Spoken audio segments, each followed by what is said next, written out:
অনন্তনাগ সহস্র ফণা বিস্তার করিয়া কৈবল্য ধামে শয়ন করিয়া আছেন। মন্দির ঠিক তার জঙ্ঘার উপরে প্রতিষ্ঠিত। মন্দির আভ্যন্তরে লক্ষ্মীদেবী বসিয়া সতত কৈবল্যনাথের পদসেবা করিতেছেন। মহাশক্তি কালী এক পদ কামশ্রী কুণ্ডে অপর পদ কৈবল্য কুণ্ডে স্থাপন করিয়া সতত তথায় দণ্ডায়মান আছেন। জয়ন্তী মা এখানে সতত অবস্থান করিয়া শ্রীবৃদ্ধি সাধনে যত্নবান আছেন।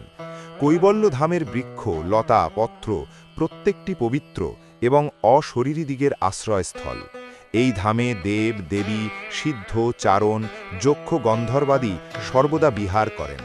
তদ্গত চিত্ত যারা দেহরক্ষা করিয়াছেন তারাও সকলে আসিয়া এই ধামে মিলিত হইয়াছেন। একটু নিগম হইলেই এই সব দেখা যায়, বুঝা যায়। কৈবল্যধাম সকল তীর্থের বীজ স্বরূপ।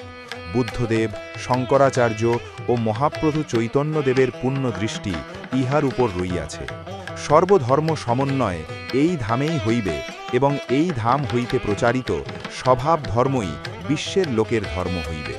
কালে কোনো মহাপুরুষ আসিয়া এই ধামের মাহাত্ম্য ত্রিলোকে প্রচার করিবেন।